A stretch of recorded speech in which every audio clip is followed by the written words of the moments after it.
Ya, saudara, selamat Natal untuk kita semua. Ya, dan juga untuk saudara-saudara yang sekarang ini ada di rumah masing-masing, mungkin karena kesehatan dan segala halnya.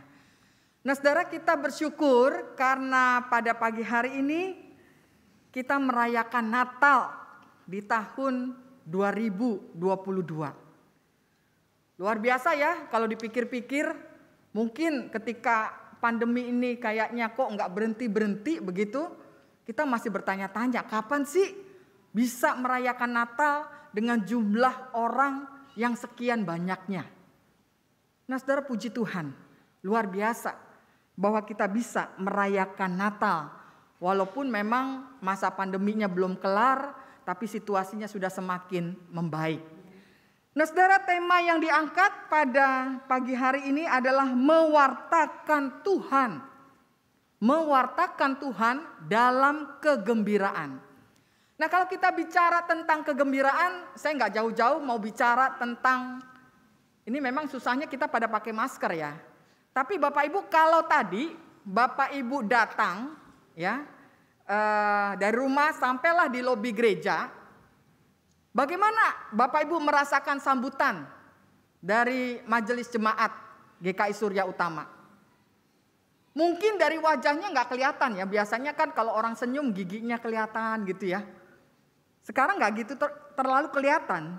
Tapi toh biar begitu juga, kita tetap bisa merasakan auranya. Aura yang menerima kita itu seperti apa? Apakah orang itu ketika menerima kita kelihatan tegang? Atau mungkin kelihatan takut? Atau mungkin kelihatan gelisah? Atau mungkin kelihatan marah? Pasti kita merasakan itu. Nah, biasanya orang kalau sudah datang ke gereja di hari Natal, itu sudah bisa dipastikan wajah-wajahnya itu pasti wajah-wajah yang menunjukkan keceriaan. Ya. Entah dengan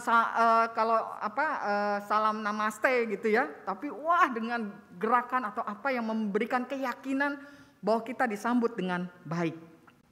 Nah, kita pun juga begitu tentunya ya. Ketika kita datang ke gereja, kita juga akan memberikan sambutan begitu. Kita akan memberikan tebar keceriaan dan kegembiraan yang ada di dalam diri kita.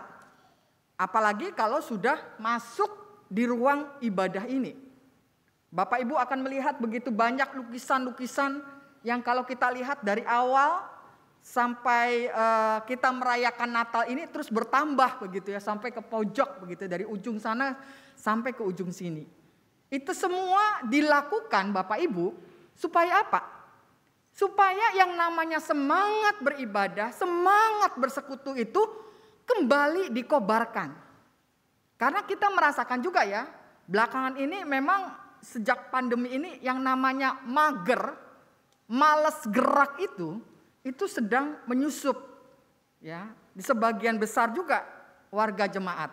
Tapi makanya ketika Natal 24 dan 25 ini saya perhatikan luar biasa. Bapak Ibu semangatnya sudah mulai terlihat dalam beribadah. Nah, tapi saudara, Bapak Ibu mungkin saya sedikit ingin membuka ya. Kemarin itu sebenarnya kalau kelihatan kami ini baik panitianya atau majelis jemaatnya itu menyambut dengan penuh sukacita gitu ya, keceriaan. Tapi sebenarnya kita nggak bisa menutupi rasa tegang kita. Tegang kenapa? Karena memang di tahun ini sangat sulit diprediksi kehadiran dari jemaat dan simpatisan. Di awal ketika panitia ini memprediksikan jumlah kehadiran, maka kita memperkirakan di sekitar 600. Kenapa 600? Karena kalau kita lihat-lihat nih, 2 kali kebaktian jam 9 dan jam 5 sore, itu kalau digabung jumlahnya di sekitar 400-an. Ya, yang pagi itu 300, yang sore itu 100 ya, kurang-kurang dikit lah gitu ya. Jadi kita pikir, wah 600 cukup. Kita pada saat itu sebenarnya di tengah-tengah wajah-wajah kita yang gembira, di balik masker ini sebenarnya dan di balik pikiran-pikiran kita, perasaan kita, itu penuh dengan ketegangan. Tegang, ya kenapa? Kita nggak bisa memprediksi nih. Sudah dibuatkan G-form, mengisi. Mungkin ada yang bertanya, ngapain sih ngisi G-form? Ya. Saudara, sebenarnya itu dilakukan agar kita bisa memprediksi dengan tepat berapa jumlah yang hadir. Tahu-tahu di satu hari sebelum hari H itu jumlahnya meningkat deras. Makanan sebenarnya disiapkannya cuma 750. Tapi ternyata yang datang sampai 800 kemarin itu. Luar biasa, biasanya berlebih-lebihan gitu ya. Ini yang terjadi ngepas kurang dikit lah. Tapi akhirnya bisa panitia bergerak cepat gitu ya, memenuhi jumlah itu. Nah ini menunjukkan betapa menurut saya karya Tuhan itu luar biasa ya. Di tengah-tengah rasa takut pada waktu kemarin itu menghitung juga kan kita ada perjamuan kudus ya. Jadi berapa nih rotinya, berapa nih anggurnya, berapa nih lilinnya, konsumsinya begitu ya. Wah kita ada dalam ketegangan seperti itu. Tapi puji Tuhan saudara, rasa takut ya, rasa gelisah itu telah terjawab dengan luar biasa. Karena panitianya bergerak cepat, jadi jumlah yang tadi sekitar 750 itu bisa terpenuhi semua. Dan saya sangat bersyukur malam kemarin itu ibadahnya berjalan dengan begitu lancarnya. Padahal sempat ya hujan deras kan. Nah, 15 menit sebelum kebaktian itu hujan deras. Itu juga udah mulai ketar-ketir lagi gitu ya. Tapi puji Tuhan itulah saudara yang Tuhan nyatakan. Sebuah kesaksian yang justru Tuhan nyatakan begitu dekat dari kehidupan beribadah kita, dalam kehidupan persekutuan kita. Bahwa apa yang menjadi berita Natal itu kebenaran yang tidak bisa ditawar-tawar. Nah tentu kita akan bertanya, Bu, berita apa begitu ya yang dikaitkan dengan peristiwa kemarin itu? Saudara, berita yang dinyatakan firman Tuhan adalah berita yang disampaikan malaikat-malaikat kepada para gembala. Dikatakan jangan takut, sebab sesungguhnya aku memberitakan kepadamu kesukaan besar untuk seluruh bangsa. Hari ini telah lahir bagimu juru selamat, yaitu Kristus Tuhan di kota Daud. Nah saudara, berita Natal ini pertama kali diwartakan kepada para gembala yang sedang melakukan tugas. Ini menarik ya. Padahal ini bicaranya tentang kesukaan besar bagi seluruh dunia. Tapi yang dicatat oleh Injil Lukas, peristiwa kesukaan besar itu saudara, itu terjadi justru di situasi, kondisi yang biasa-biasa saja. Ketika para gembala itu sedang bekerja. Dan kita tahu ya, gembala itu pasti merasakan juga rasa lelah, capek, bosen. Ya, mungkin tiap hari harus mencium bau domba, bau kotoran domba, begitu ya. Belum panasnya, dinginnya cuaca. Jauhnya mereka harus menggiring domba-domba mereka dan lain sebagainya. Nah saudara, apa sih pesan yang bisa kita tangkap ya? Kenapa yang namanya berita Natal itu justru Tuhan tempatkan di dalam kehidupan yang sehari-hari dan biasa-biasa saja? Inilah yang justru mengingatkan kita saudara bahwa sesungguhnya memang Allah bekerja, berkarya. Bukan seperti yang ditawarkan dunia dengan gegap gempitanya. Tuhan senang tuh yang sifatnya rutin-rutin aja. Tuhan senang tuh sama yang biasa-biasa saja. Yang sederhana-sederhana saja. Yang seringkali justru dibolak-balikan oleh dunia ini. Yang rutin itu membosankan. Tiap minggu ke gereja bosan gak? Ayo jujur. Tiap minggu ke gereja bosan gak? Bosan ah. Mungkin gitu ya Bapak Ibu ya. Bosan lah. Udah deh. Minggu ini bolong deh. Besok mau lagi ke gereja. Ya kalau bolongnya sekali-sekali mungkin masih bisa ditoleransi ya Bapak Ibu ya. Tapi kadang-kadang bolongnya udah terlalu panjang, udah terlalu besar. Baru muncul di akhir. Pada waktu kapan? Natal. Ngaku sendiri kan. Nah, saudara, kita seringkali melihat bagaimana karya keselamatan itu justru Tuhan hadirkan di tengah-tengah kehidupan yang biasa-biasa itu. Tapi yang menarik dikatakan kepada mereka, Tuhan mengabarkan berita di dalamnya itu berita pengharapan. Yang dikatakan jangan takut sebab sesungguhnya aku memberitakan kepadamu kesukaan besar untuk seluruh bangsa. Kesukaan besar ini dititipkan kepada para gembala yang kita tahu. Mereka adalah orang-orang yang terpinggirkan, yang tidak diperhitungkan, yang dilihat sebelah mata. Tapi justru kepada mereka lah Tuhan datang untuk menyatakan keselamatannya. Dan dikatakan jangan takut.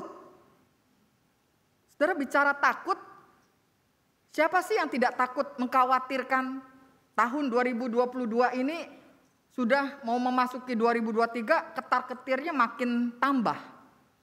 Kenapa? Karena prediksi-prediksi ekonomi, situasi cuaca, alam, gempa, dan lain sebagainya itu sedang ada di dalam pikiran-pikiran kita barangkali. Sebab berita-berita itulah yang sering kali menjadi makanan kita setiap hari.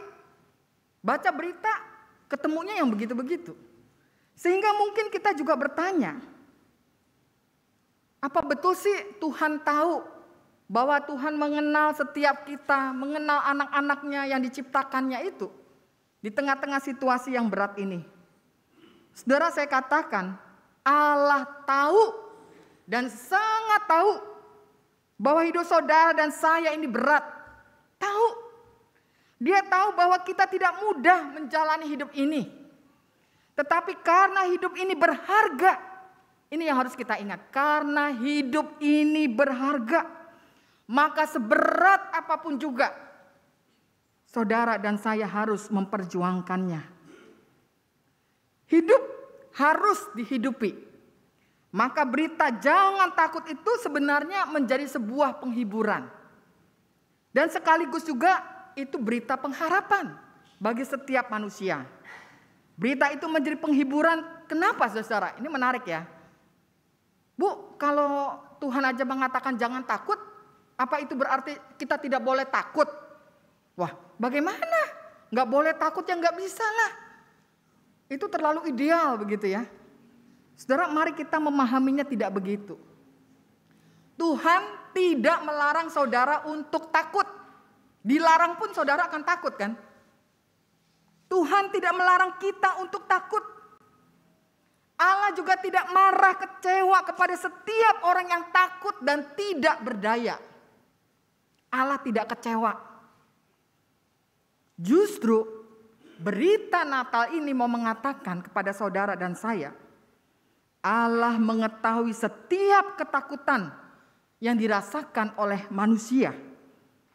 Sehingga ia memeluk kita, saudara. Ia merengkuh kita seperti seorang ayah kepada anak yang dikasihinya. Di dalam pelukan kasihnya itu, di dalam pelukan yang kasihnya itu ketika kita takut, justru dia mengatakan, "Hei, jangan takut. Ayo, aku bersamamu." Itulah berita Natal yang sebenarnya mau dinyatakan kepada kita. Apalagi kita yang sungguh-sungguh mempercayakan hidup dan mengandalkan hidup kepada Tuhan. Lalu siapa yang takut? Sebenarnya saudara, yang harus takut itu adalah mereka yang membuat sesamanya menjadi ketakutan. Itu yang harus takut.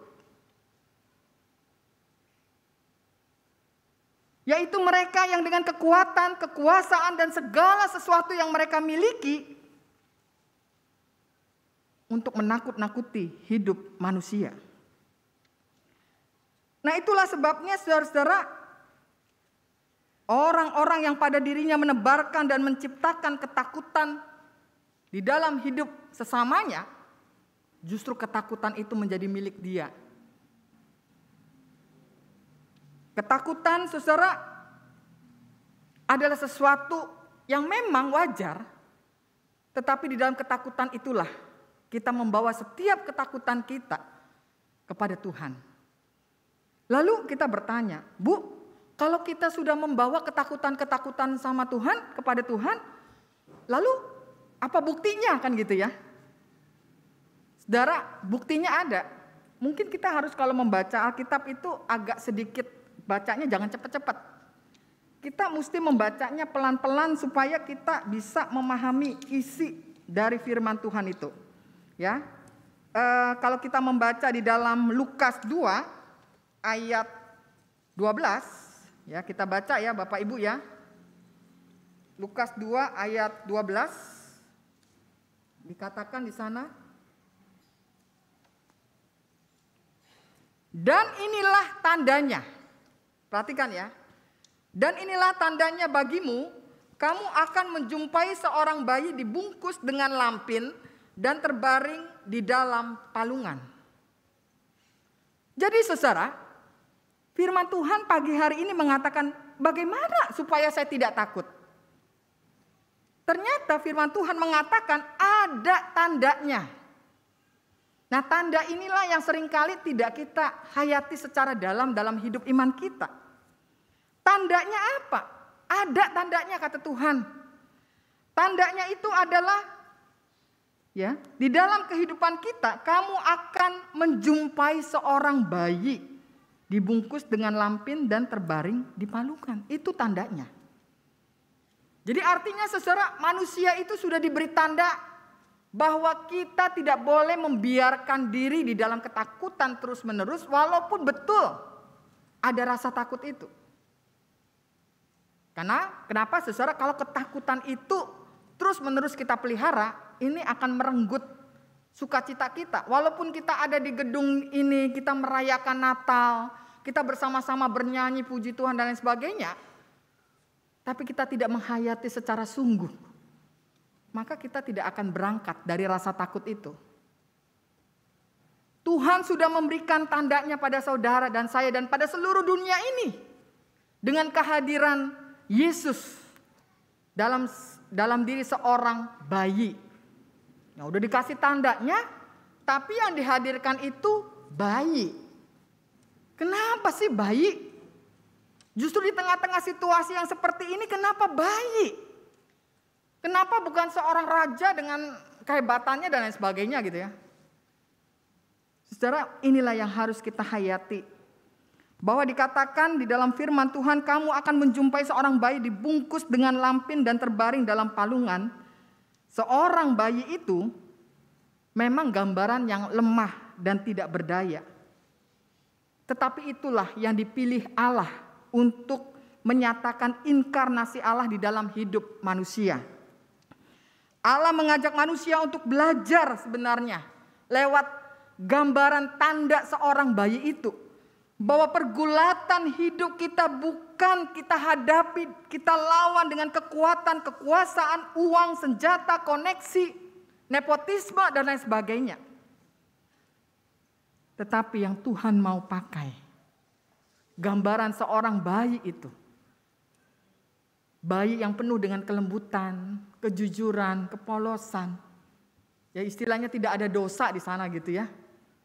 Itu mau mengatakan pada saudara, bagaimana Allah menghadapi dunia yang kejam, mengerikan, menakutkan, yang tidak punya harapan ini. Justru menghadirkannya dalam diri seorang bayi agar kita belajar.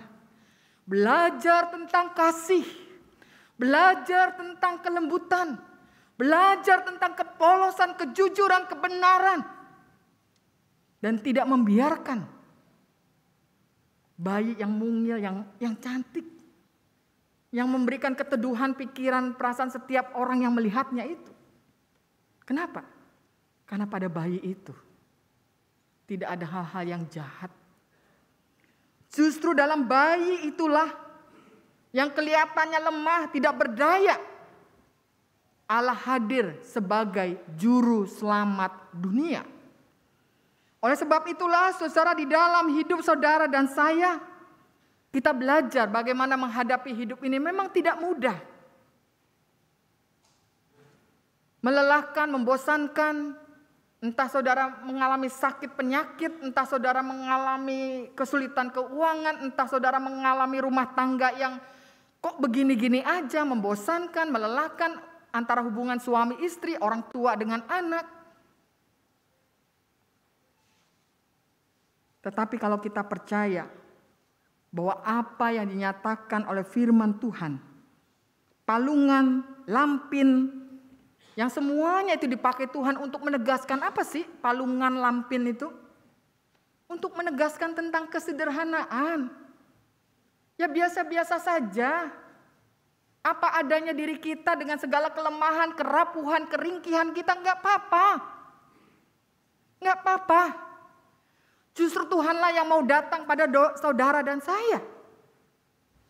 Untuk bisa melihat kebesaran keselamatan di dalam Tuhan. Itulah saudara yang dinyatakan firman Tuhan kepada kita. Makanya ketika kemudian para gembala itu saudara ya kembali dari mereka melihat bayi itu, maka dikatakan di dalam Lukas 2 ayat 20, maka kembalilah gembala-gembala itu sambil memuji Allah dan memuliakan Allah karena segala sesuatu yang mereka dengar dan mereka lihat. Jadi hidup mereka ini saudara memang berbeda, berubah. Ya, jadi bukan biasa-biasa lagi. Ada perubahan yang dialami oleh para gembala itu. Apa perubahan yang dialami oleh para gembala itu? Kini mereka melihat dan menghadapi hidup itu saudara, bukan lagi dengan ketakutan, kegelisahan, kebingungan. Dengan dia melihat bayi itu. Tanda yang diberikan Allah di dalam dunia ini. Maka para gembala itu memuji Allah. Bersukacita. Ada pengharapan di sana. Itulah sebabnya saudara, apa yang saudara lihat dalam hidup ini. Ketika kita menjalani hidup ini, nah kita nanti akan masuk ke 2023. Saudara, apa yang saudara lihat? Wah, berita-berita yang menyeramkan, yang bikin lelah. Seneng gak dengerin beritanya Bapak Sambo? Wah, itu diincar-incar gitu ya. Kapan lagi nih? Gak boleh. Oh, sampai lepas gitu ya. Atau berita-berita lain yang memang kalau udah beritanya itu apa? Wah, menghebohkan, kayaknya mesti yang paling pertama men-share, membagi begitu ya. Padahal berita yang disampaikan itu berita ketakutan, berita kegelisahan, kebingungan. Yang kita sendiri gak ada di tempat itu, tapi kita sok tahu gitu ya istilahnya. Segalanya seakan-akan kita tahu. Padahal saudara justru gembala-gembala yang sederhana ini, ya, dia membawa berita kesukaan besar bagi seluruh dunia ini. Dan saudara juga dipakai, saudara dan saya juga dipakai untuk menyampaikan berita-berita sukacita itu. Agar di dalamnya banyak orang bisa mengalami dan merasakan kemuliaan Tuhan. Bukan di saat mereka kekar, kuat, hebat, super. Bukan. Tapi seperti juga nyanyian-nyanyian yang berulang-ulang kita nyanyikan ya. Masa-masa Advent sampai sekarang, bagaimana kita kuat, teguh dan lain sebagainya itu justru di tengah-tengah keterbatasan kita, ketidakberdayaan kita, keringkihan kita, kebosanan, kejenuhan, disitulah justru Allah menyatakan keselamatannya.